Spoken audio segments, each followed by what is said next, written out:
Il s'appelle Nelson Mandela. Il a été le premier président noir d'Afrique du Sud. Il est décédé ce soir même à l'âge de 95 ans. Une large consacration de ce journal lui sera dédiée. Le président de la République est à Paris. Il a pris part à la clôture de la conférence économique de Bercy. Demain, il assistera au sommet sur la paix en Afrique. Mais avant, le chef de l'État a reçu en audience Ibeka, le président malien. Et puis, en Centrafrique, plus d'un millier de soldats français déployés dans le pays afin de rétablir l'ordre en appui d'une force africaine. Voilà pour les titres. Mesdames et messieurs, bonsoir. Bienvenue dans ce journal. Tout d'abord, cette annonce qui nous vient tout droit de la présidence de l'Afrique du Sud. Nelson Mandela est mort ce 5 décembre 2013. Son nom était synonyme de liberté, figure emblématique de la lutte contre l'apartheid dans son pays et icône mondiale de tous les combattants pour la liberté. L'homme a marqué son temps. On ne compte plus le nombre de places, de rues et de centres culturels qui portent à travers le monde son nom. Il fait partie de ces rares personnalités qui, de leur vivant, ont joui de ce privilège. Chanteurs, écrivains et autres artistes avaient fait de lui le symbole vivant de toutes les luttes contre le racisme et les discriminations. Et maintenant, je vous propose de suivre cet élément qui nous parle de l'arrestation de ce combattant de la liberté, sa vie en prison et sa libération. Et c'est avec Marie-Laure Ngora. Figure emblématique de la lutte contre l'apartheid, symbole de paix et de respect des droits de l'homme, prisonnier politique le plus célèbre. Les qualificatifs ne manquent pas pour décrire Nelson Mandela. Madiba, comme l'appellent les Sud-Africains, a passé 27 ans de sa vie en prison. Son crime, son investissement dans la lutte contre le régime de l'apartheid, à savoir la domination politique de la minorité blanche et la ségrégation raciale menée par celle-ci sur la communauté noire. 1952, première arrestation, première condamnation. Nelson Mandela est poursuivi pour non-respect des lois de l'apartheid et pour communisme. Condamné à 9 mois de prison, il sera finalement placé en liberté surveillée. 1955, une année clé, le 9 février, le gouvernement fait raser un quartier de Noirs qualifié de rebelle anti-apartheid dans la banlieue de Johannesburg. L'ANC, le Congrès national africain, réplique, adopte la charte de la liberté, manifeste politique anti-apartheid. Le 5 décembre 1956, Mandela et des membres de l'ANC, pas moins de 150, sont accusés de trahison, un crime pouvant être sanctionné par la peine de mort, mais ils seront tous acquittés à l'issue d'un procès en 1961. Pour autant, les difficultés ne s'arrêtent pas pour Mandela et l'ANC, désormais interdits de toute activité. Nelson Mandela et ses compagnons abandonnent alors la non-violence et mènent la lutte armée contre le pouvoir. 1962, Mandela est à nouveau arrêté de retour d'un voyage à l'étranger. Il est condamné pour incitation à la grève et déplacement illégal. En 1963, Nelson Rolihlahla Mandela fait face à de nouveaux chefs d'accusation avec d'autres leaders de l'ANC. Ils sont inculpés pour sabotage, trahison et complot. En mai 1964, s'ouvre le procès historique de Rivonia. Le verdict est lourd. Mandela et ses 7 co-accusés sont condamnés à la prison à vie. Nelson Mandela passe 17 ans à la prison de l'île de Robben au large du Cap. Soumis à des travaux forcés, Mandela vit dans des conditions difficiles, contracte la tuberculose. En 1982, Nelson Mandela est transféré à la prison Pollsmoor. Au cours de ces années de détention, il refusera toujours sa libération contre le renoncement public à la lutte contre l'apartheid. 1986, commence toute une série de rencontres avec les autorités sud-africaines. Les choses se mettent en place pour la libération de Mandela. 1988, il est placé en résidence surveillée aux abords de la prison Victor Verster de Paarl. La liberté, elle arrive enfin, le 11 février 1990. L'ANC et le Parti communiste sont légalisés. Mandela aura passé en tout 27 ans et 190 jours en détention avant d'être libéré sous la présidence de Frédéric de Klerk en février 1990.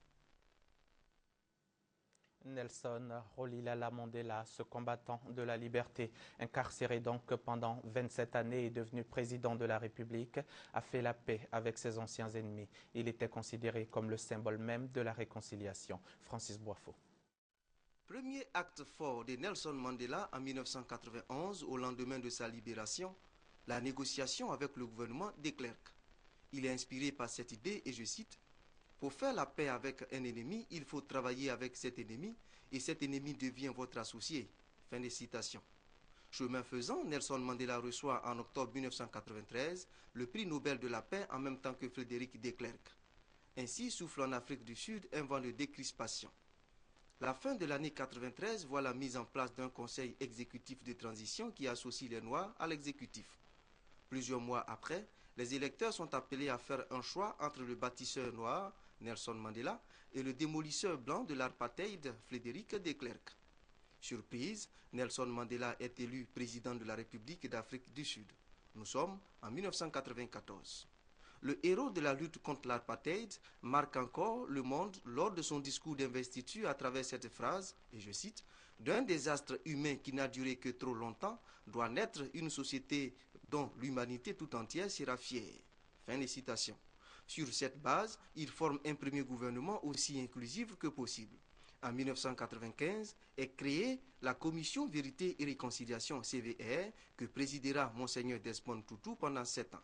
Le rôle de cette commission, sanctionner les crimes de l'apartheid sans accroître la déchirure entre les communautés noires et blanches. C'est l'esprit Mandela, un esprit fondé sur le dialogue sans exclusion et la paix. Le 31 décembre 2001, le président Mandela reçoit les conclusions des travaux de la CVR. Elle porte pour l'essentiel sur l'indemnisation financière des victimes de l'apartheid, de l'édification de monuments publics commémorant la souffrance des victimes et surtout l'amnistie à des personnalités et des inculpés, tous bords politiques confondus. Conscient de ce que la réconciliation était à ce prix, Nelson Mandela mobilise les institutions et les membres de son gouvernement. Plusieurs personnes sont indemnisées, des politiques et des criminels sont amnistiés. Acte de sagesse donc. Hier, héros de la lutte pour la liberté, Nelson Mandela devient le symbole de la réconciliation en Afrique du Sud et le monde entier le lui reconnaît, les hommes des médias également. Des documentaires sont ainsi réalisés à travers le monde, retraçant le processus de réconciliation en Afrique du Sud pour qu'il fasse école en Afrique et dans les autres continents. Normal, Nelson Mandela a enseigné jusqu'au dernier souffle que l'idée de réconciliation requiert la tolérance mutuelle, la reconnaissance des droits fondamentaux des hommes et des femmes, le pardon et la non-violence. Guidé par ces valeurs, Nelson Mandela a fait la paix avec son ennemi d'hier, Frédéric de Klerk. Et à travers eux, les communautés noires et blanches ont compris la nécessité de vivre ensemble. Conséquence immédiate, le développement socio-économique de la nation arc-en-ciel. La nation arc-en-ciel, donc, à la faveur d'une mission en Afrique. Notre reporter Delphine Bla a eu l'occasion de visiter un symbole de cette Afrique du Sud. C'est le Mandela House, la maison de Nelson Mandela, simplement. Regardez. Mandela House, la maison de Mandela. Petite maison de briques rouges, maison construite en 1945 à Soweto. La demeure est située au 8115 de la rue Vilakazi, dans le quartier pauvre de Soweto. C'est la première maison de Nelson Mandela à Johannesburg. La maisonnette de 3 pièces a ouvert ses portes au public il y a 4 ans, après 1 an de travaux de rénovation. Aujourd'hui, la Mandela House est plus que jamais un lieu de pèlerinage. C'est un coin d'héritage. Il faut parler du grand homme, le président Mandela. Le grand homme, comme lui-même, c'est un individu d'abord, qui s'est marié deux fois. Et aussi, c'est devenu un héritage parce que c'est un homme qui a l'histoire sur toute l'Afrique du Sud. Ce grand homme, Nelson Mandela, a regagné cette résidence avec sa première femme, Evelyn, lorsqu'il est sorti de prison en 1991, après 27 ans d'incarcération. Cette maison raconte donc la vie de Madiba, surtout celle de la période de l'apartheid. Visite guidée. Cette ceinture a été donnée au président Mandela quand il a quitté la prison. Nelson Mandela's military boots. Ça, c'est les chaussures que le président Mandela utilisait quand il était militaire. Ça aussi, c'est quand il était militaire. Et tout ça là, c'est pour la famille. Okay. Ça, c'est pour la famille.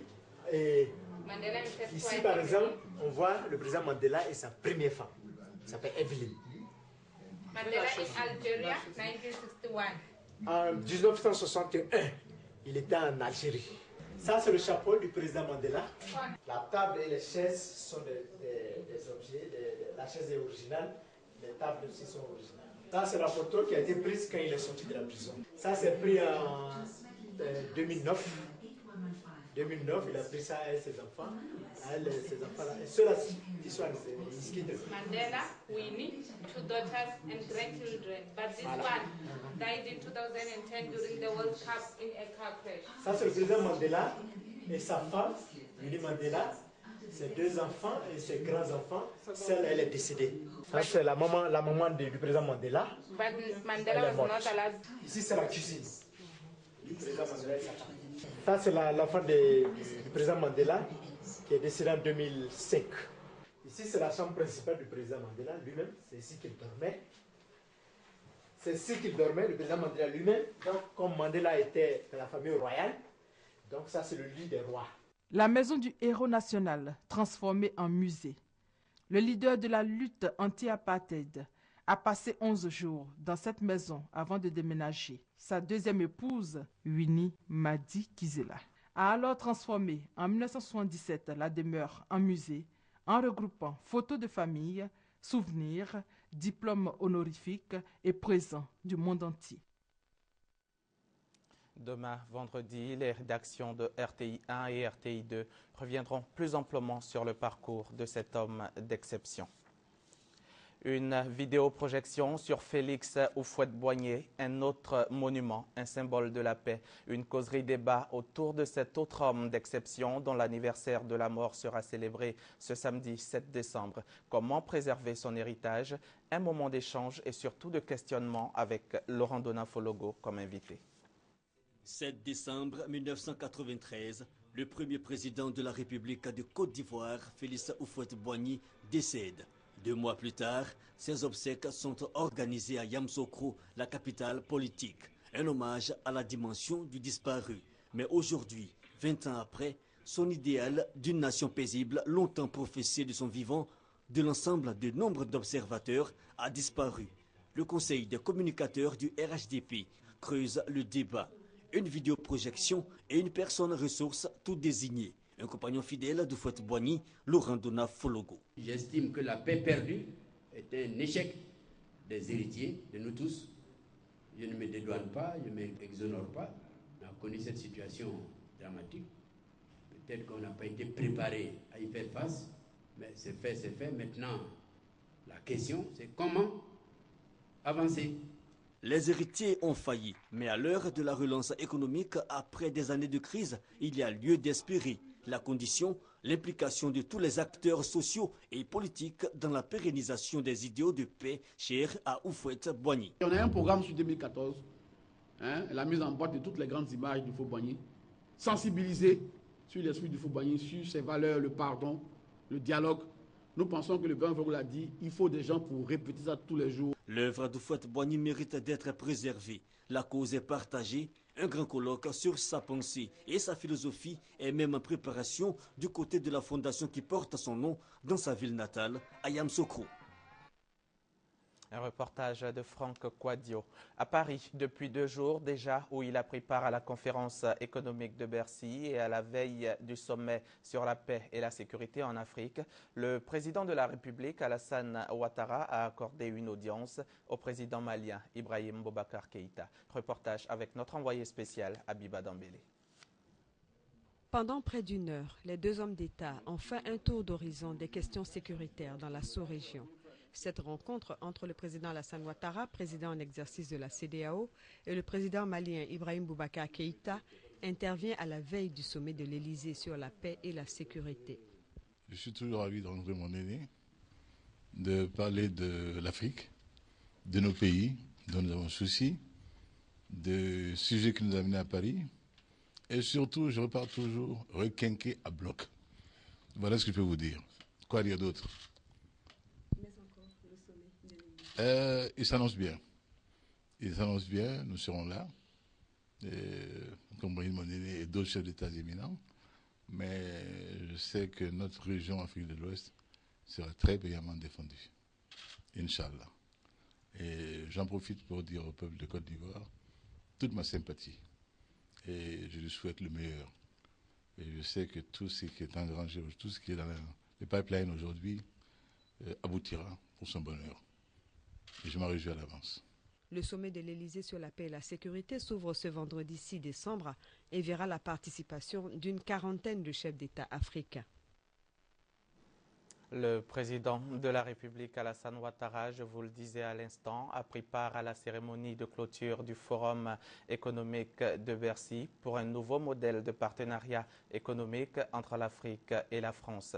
Pour l'ensemble des participants, le continent africain mérite qu'on y investisse. On retrouve Abiba Dambélé-Saoué. Selon le MEDEF, le mouvement des entreprises de France, l'Afrique s'est imposée comme un continent de croissance, d'investissement et d'attractivité. Propos étayés par le président Alassane Ouattara et ses homologues du Sénégal et de Tanzanie. Le chef de l'État a démontré, chiffre à l'appui, que la croissance moyenne du continent africain est estimée à 5% et le taux d'investissement direct en Afrique a doublé en 10 ans. La France, partenaire privilégié et investisseur de premier plan, occupe une place importante dans ce processus.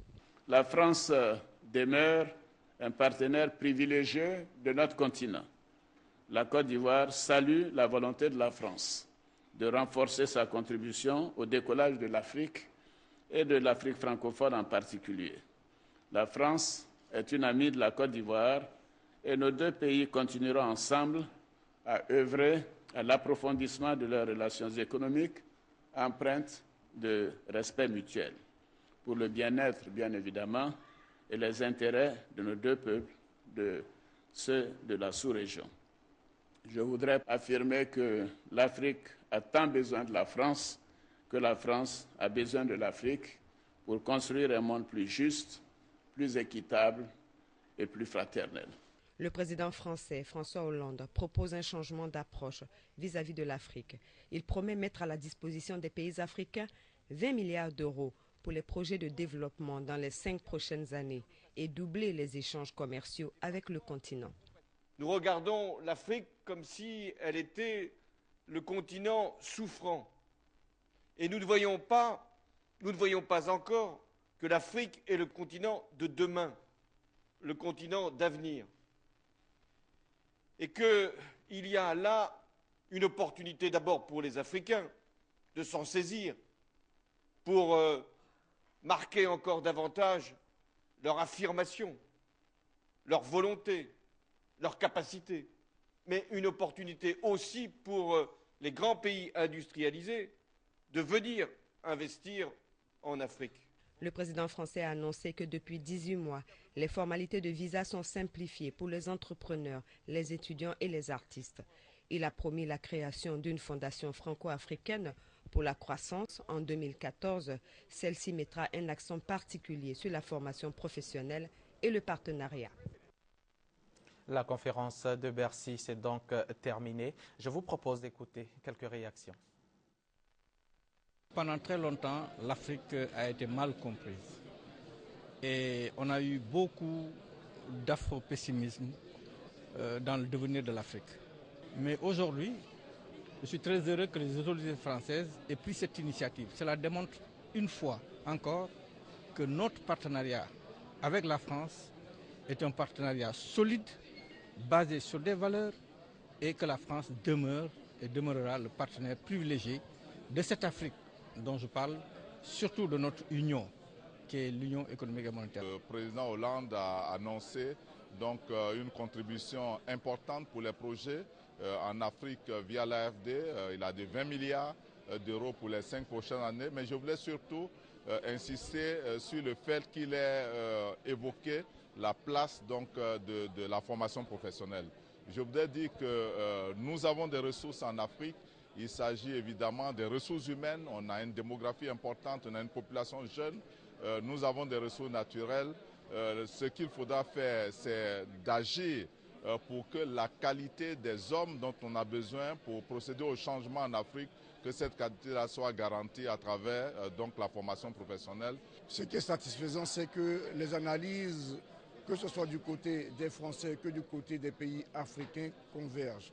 On est tous d'accord pour dire que l'Afrique est à la fois une chance pour elle-même, mais aussi une chance pour la France. En travaillant main dans la main avec un partenariat fort, surtout un partenariat secteur public, secteur privé français, secteur privé africain, on arrivera à un meilleur taux de croissance, on arrivera à une meilleure synergie des compétences entre l'Afrique et la France.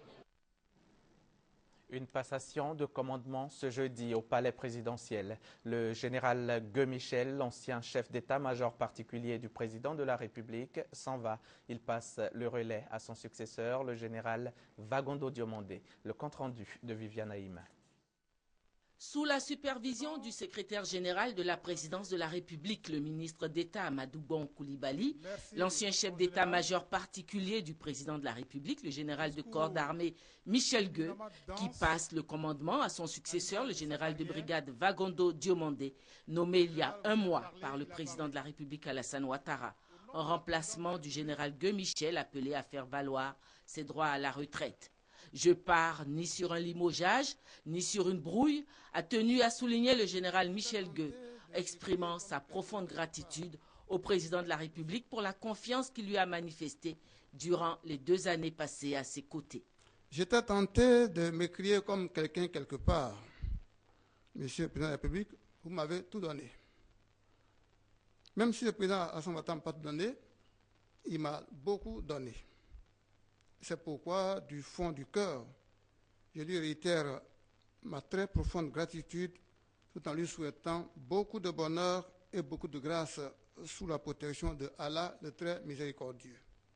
Il y a quelques mois de cela, j'appelais respectueusement l'attention du chef de l'État sur le fait qu'il ferait valoir mes droits à la retraite à la fin de cette année et qu'il serait bon qu'il songe déjà au nom de mon successeur. Sur ces entrefaites, j'avais proposé un nom au président de la République, celui du général de brigade Vagondo Diomandé, mon fils. J'ai dit mon fils parce que je considère tous ceux que j'ai eu à former ou à commander comme mes enfants. À la retraite désormais de l'armée, le général Gueux Michel a rappelé avec émotion ses 39 ans d'une riche carrière passée à la formation des hommes et au combat sur de nombreux fronts pour la sécurisation du territoire national et pour le triomphe de l'idéal prôné par le président de la République Alassane Ouattara. Au général Vagondo Diomandé, dont il fut un des formateurs, il a eu cette adresse. Je vous souhaite bon courage, c'est un héritage que je vous laisse, faites-le fructifier. Désormais investi de sa nouvelle mission, le général Vagondo Diomandé, qui était déjà au service du président de la République en 1991, quand il fut Premier ministre, occupait avant sa nomination comme chef d'état-major particulier du président de la République la fonction de commandant du GSPR, le groupement de sécurité présidentielle. Il a demandé au secrétaire général de la présidence de la République de traduire au président de la République sa reconnaissance et sa fidélité. Monsieur le ministre d'État, secrétaire général de la présidence, je voudrais vous demander de bien vouloir être mon interprète auprès de son Excellence, Monsieur le Président de la République, qui a bien voulu placer sa confiance en moi. Merci aussi de lui transmettre mes sentiments d'infinie reconnaissance, de ma profonde gratitude et l'expression de mon indéfectible fidélité, non seulement à son illustre personne, mais aussi à la République qu'il incarne. Et puis, la gorge nouée par l'émotion, le général Vagondo a aussi rendu hommage à son épouse, demeurée à ses côtés, même dans les pires épreuves qu'il a traversées au cours de sa carrière militaire.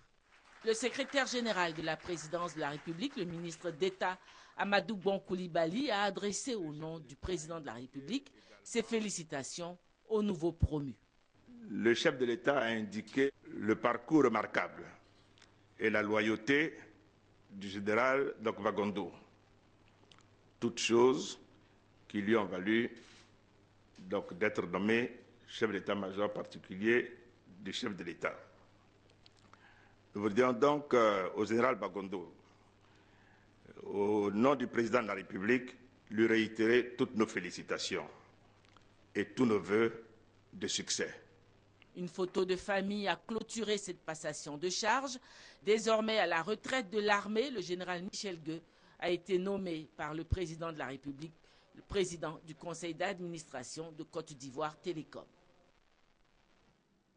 Hier soir, à Yopougon, la quiétude des populations a été perturbée par des coups de feu qui ont été entendus aux alentours du commissariat du 16e arrondissement et du camp des FRC, les forces républicaines de Côte d'Ivoire. Des attaques d'hommes en armes. À la question de savoir ce qui s'est réellement passé, Paul Kofi Kofi, le ministre en charge de la Défense, donne des réponses. En réalité, ce qui s'est passé hier à Yopougon, il y a eu donc deux événements. Le premier, c'est que dans la journée, la police des stupéfiants a fait une opération concernant une prise d'un fumoir. En fonction des indices que la police avait, ils ont mené une opération à mi-journée. Et cette opération a permis d'arrêter 5 fumeurs de drogue qui sont actuellement aux arrêts par la police. Et dans la soirée, vers 19h et 20h, par là, des individus armés ont donc opéré bruyamment dans le quartier de Yopougon en ouvrant le feu sur le commissariat du 16e arrondissement. Et également, ils se sont déportés sur le site FRC, des ex-combattants FRC dans le même quartier, nouveau quartier. Alors, il faut noter que selon les premières indications, il semblerait que ce soit dans le milieu des fumeurs qu'il y a eu cette réaction. Donc, mécontent d'avoir été démantelé, donc il y a eu des réactions, des représailles de leur part. Ce sont des hypothèses. Et avec les arrestations et les interrogations, nous en saurons un peu plus. Donc, cette réaction a donné lieu à ces manifestations et des tirs qui ont été donc entendus dans le quartier. Alors, naturellement, ces tirs ont amené nos hommes à réagir. Et donc, la police a été renforcée par les CCDO, mais aussi par les forces républicaines de Côte d'Ivoire et par la gendarmerie, qui ont mené des patrouilles et des ratissages dans tout le quartier, avec souvent des tirs de sommation. C'est ce qui a donné le sentiment dans tout le quartier qu'il y avait des tirs qui venaient d'un peu de partout, et cela a créé une frayeur. Donc, on voudrait présenter nos excuses à la population. Le bilan est le suivant. Donc, 5 arrestations au niveau des fumeurs et un mort malheureusement qui a été dénombré au niveau des FRC dans ces fusillades. Et il a été évacué au CHU de Yopougon, mais malheureusement, il a rendu l'âme. Nous avons aussi noté des blessés. Pour le moment, nous n'avons pas identifié des blessés. Probablement au sein de ces individus qui ont pris la fuite en laissant les véhicules. Ils étaient à bord de 3 taxis. Nous sommes en train donc de faire les recherches. Nous avons fait une bonne prise puisque la police, dans ces ratissages, a découvert une cache d'armes. Ce sont des armes lourdes avec des munitions, des calaches et des grenades. Le Premier ministre Daniel Kablan-Duncan a accordé plusieurs audiences ce jeudi. Il a reçu des délégations venues de l'Afrique du Sud et des États-Unis d'Amérique. Au centre des échanges, les relations économiques. Les détails avec Léon Bro. Au lieu place d'une audience, c'est une véritable séance de travail que la délégation du ministère sud-africain de l'économie et des finances a eue ce mercredi avec le Premier ministre Daniel Kablan-Duncan. Sujet abordé, les relations bilatérales, notamment dans le domaine des infrastructures. Occasion pour l'Afrique du Sud d'affirmer son intention d'accroître ses investissements en Côte d'Ivoire.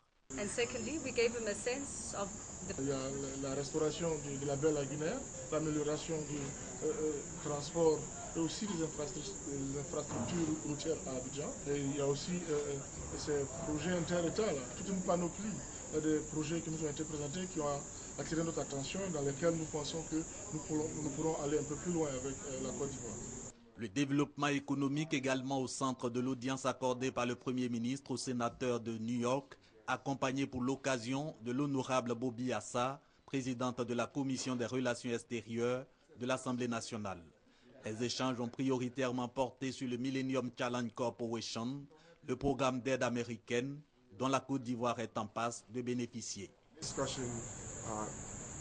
Il était plutôt une question pour nous d'exprimer notre soutien au gouvernement ivoirien et puis à l'effort que moi-même et mon staff et mon bureau s'engagent à donner comme appui au gouvernement ivoirien et notamment au Premier ministre et à son équipe pour justement mener à bien, parce que nous comprenons que l'adhésion du MCC est quand même un élément très important pour justement l'expansion économique qui définit aujourd'hui la politique économique ivoirienne. Pour tous les autres sujets évoqués, le sénateur américain promet son appui au gouvernement ivoirien. Idem pour la délégation sud-africaine qui a reçu mandat d'œuvrer au raffermissement des relations entre la Côte d'Ivoire et son pays à la suite d'une récente rencontre entre le Premier ministre Daniel Kablan-Duncan et le ministre sud-africain de l'économie et des finances. Les Nations Unies ont donné le feu vert ce jeudi à la force panafricaine et à la France pour une intervention militaire en Centrafrique.